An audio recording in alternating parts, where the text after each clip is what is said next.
Crime हो या राजनीति, चुनाव हो या आयोजन, अब हर मुद्दों पर खुलकर होगी चर्चा एक खास शख्सियत के साथ। देखना ना भूलें हमारा कार्यक्रम एक खास मुलाकात। नमस्कार, कार्यक्रम खास मुलाकात में आपका बहुत बहुत स्वागत है। और ख़ास मुलाकात में आज हमारे साथ वाकई एक ऐसी ख़ास पर्सनैलिटी हैं जिनका राष्ट्रीय राजनीति में तो अपना एक ख़ास महत्व है ही, लेकिन अगर हम बात करें मध्य प्रदेश की, तो मध्य प्रदेश की राजनीति में भी वो एक ख़ास राजनेता इस मायने में है कि कांग्रेस ये मानती है कि मध्य प्रदेश में उनका मिडास टच, मध्य प्रदेश में कांग्रेस के लिए बहुत कुछ बदल सकता है। और एक $1 मिलियन क्वेश्चन हमेशा पूछा जाता है कि वो मध्य प्रदेश कब आएंगे। हमारे साथ हैं पूर्व केंद्रीय मंत्री सांसद ज्योतिरादित्य सिंधिया साहब। बहुत स्वागत करता हूँ। बहुत बहुत धन्यवाद शरद जी। सर, बहुत बड़ा सवाल बार बार उठता है, बहुत पूछा जाता है ये सवाल, सिंधिया साहब आप मध्य प्रदेश कब आएंगे, कब आएंगे? और आप कई बार कहते हैं कि मैं अगर मगर के सवालों के जवाब नहीं देता, जब कोई जिम्मेदारी होगी तब आप मुझसे बात कीजिए। लेकिन आज आपके प्रशंसक भी ये जानना चाहते हैं, और जो आपके आने से मध्य प्रदेश में डरते हैं वो भी ये जानना चाहते हैं कि सिंधिया साहब को अगर हाईकमान ने पूरी जिम्मेदारी दी 2018 में, तो वो मध्य प्रदेश में दृढ़ता से मोर्चा संभालेंगे? शरद जी, पहले तो मैं आपसे पूछना चाहता हूँ, मैं तो सदैव मध्य प्रदेश में हूँ ही। बिल्कुल है सर। आज भी मैं आपके पास ही हूँ। बिल्कुल है सर। और आने वाले दिनों में मेरा 17 दिन का दौरा है मध्य प्रदेश का, और उसकी शुरुआत आपके शुभ आशीर्वाद से इस शो के द्वारा किया जा रहा है। तो आपको भी मैं धन्यवाद देना चाहता हूं और दर्शकों को भी मैं धन्यवाद देना चाहता हूं। मेरी कर्म भूमि, जन्मभूमि, मातृभूमि, पितृभूमि सब मध्य प्रदेश है।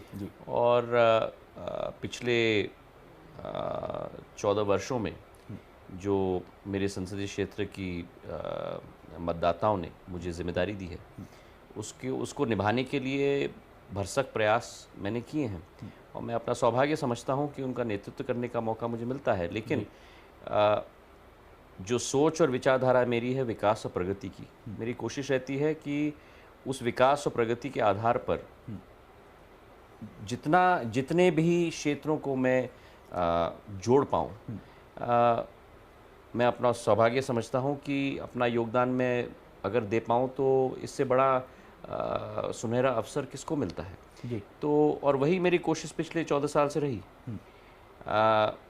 रहा आपका सवाल, मैंने तो सदैव कहा है कि मध्य प्रदेश के लिए विकास और प्रगति और सेवा भाव के साथ कार्य करने के लिए मैं सदैव तैयार हूँ, तत्पर हूँ जी।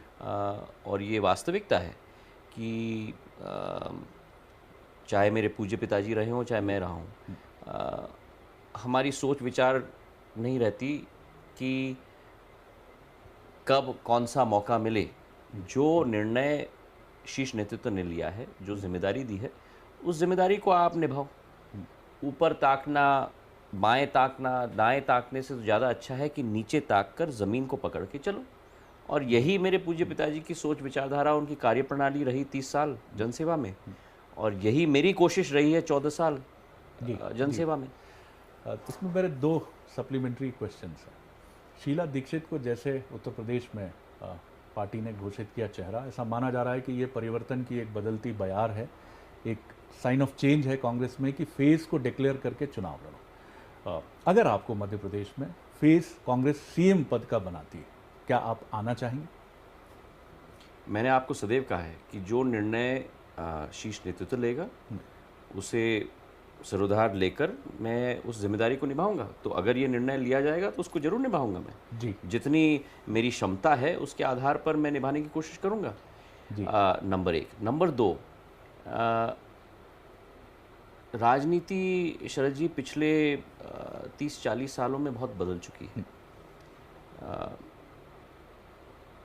सन 1984 में जब पहली बार मैंने अपने पूज्य पिताजी के चुनाव के प्रचार में मैं जूझा था, उस समय में राष्ट्र स्तर पर पार्टी का निशान 80% होता था और प्रतिनिधि ये कैंडिडेट 20% होता था जी। आज वो स्थिति राष्ट्र में पूरी तरह से बदल चुकी है जी। आज कैंडिडेट है 80%, पार्टी है 20%। हाँ, जरूर हर एक पार्टी, चाहे वो कांग्रेस हो, बीजेपी हो या कोई भी अन्य पार्टी हो, हर एक प्रदेश के स्थिति के जायज़ा को लेकर निर्णय लेती है स्ट्रैटेजी के आधार पर। इस राज्य में आपने प्रपोज किया, उस चेहरे में आपने, उस राज्य में आपने संगठित तरीके से चुनाव आपने लड़ा जी। तो हर एक राज्य की अलग नीति होती है। लेकिन ये मैं मानता हूँ कि आज वास्तविकता हो गई है कि आप राज्य स्तर के चुनाव की बात क्यों कर रहे हो? आप तो सांसद की चुनाव की बात करो, विधानसभा की चुनाव की बात करो, मैं तो कहता हूं कि आप जिला पंचायत की बात करो, जनपद की बात करो, या नगर पालिका की बात करो, या पार्षद की बात करो।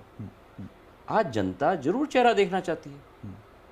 तो ये राष्ट्र भर में ये वास्तविकता हो गई है कि एक प्रेसिडेंशियल फॉर्म ऑफ इलेक्शन धीरे धीरे वो भी इस फॉर्मूला में आ चुका है जी।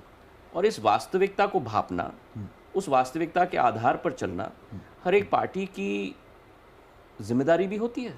मैं समझता हूं कि ये बहुत इम्पॉर्टेंट स्टेटमेंट है, क्योंकि आप राहुल गांधी साहब के काफ़ी क्लोज माने जाते हैं। तो मैं इसको आपसे बिना अनुमति लिए एक पॉलिसी स्टेटमेंट के तौर पर देख रहा हूं। जो बात आपने कही है कि आज फेस बहुत इम्पॉर्टेंट है।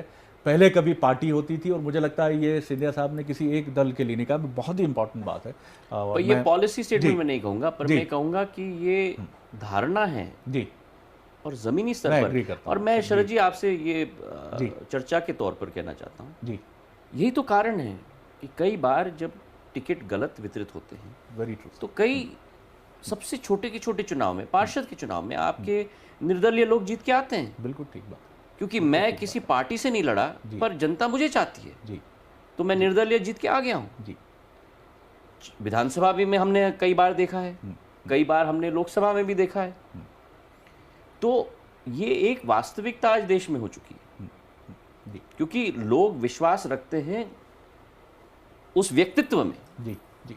मध्य प्रदेश की राजनीति की तरफ मैं आपको लेकर आऊँ तो ऐसा नहीं है कि कांग्रेस यहाँ, मैं तो कभी मध्य प्रदेश की आप राजनीति गए ही से नहीं, भटका ही नहीं। बिल्कुल ठीक है, एकदम ठीक है। मध्य प्रदेश में ये सवाल बार बार उठता है कि कांग्रेस ने अपना बेस नहीं खोया है। ये परसेप्शन जाता है, जैसा आपने कहा, एक अवधारणा बन जाती है, एक राय बन जाती है। कभी यहाँ कोई कुछ स्टेटमेंट दे देता है, कभी असलम शेर खान साहब कहते हैं कि मैं एक अल्टरनेटिव कांग्रेस का गठन करूँगा। आपके आने के एक दिन पहले जीतू पटवारी साहब कह देते हैं कि वो कमलनाथ जी को अगर प्रदेश अध्यक्ष की कमान सौंप दी जाए। ये क्या कॉन्ट्राडिक्टरी स्टेटमेंट के तौर पे आप इसको देखते हैं, या आप मानते हैं कि ये कार्यकर्ताओं की एक व्यग्रता है जो इस रूप में सामने आती है? देखिए, मैं तो ये मानता हूँ, और मैं किसी व्यक्ति विशेष की स्टेटमेंट पर मैं प्रतिक्रिया नहीं देना चाहता जी। पर ये मैं ज़रूर मानता हूँ, चाहे प्रादेशिक स्तर पर हम लोग कहें, चाहे दिल्ली में कई बार कई स्टेटमेंट्स आ जाते हैं। मैं समझता हूँ कि अगर आप एक कांग्रेस के नेता नहीं, लेकिन आप कांग्रेस के अगर सच्चे सिपाही हो, तो जो जिम्मेदारी आपको दी गई है उसको आप पहले निभाओगे। जी, ठीक बात। वक्तव्य देना तो बहुत आसान है, ठीक बात। जो निर्णय लिया जाएगा वो तो शीर्ष नेतृत्व के द्वारा लिया जाएगा। अब कल आपके चैनल में कुछ और मैं कह दूं किसी के बारे में, इस पार्टी के बारे में या उस पार्टी के बारे में, मैं शायद समाजवादी के पार्टी के बारे में कुछ कह दूं या बीएसपी के बारे में कह दूं, उससे कोई अंतर तो नहीं पड़ने वाला जी। उससे तो ज़्यादा अच्छा है कि जो जिम्मेदारी मेरी पार्टी ने मुझे दी है मुख्य सचेतक के रूप में, जी, मेरे क्षेत्र की जनता ने दी है मुझे सांसद के रूप में, आज हम विपक्ष में बैठे हैं, तो उन मुद्दों को उठाना ये मेरी जिम्मेदारी है।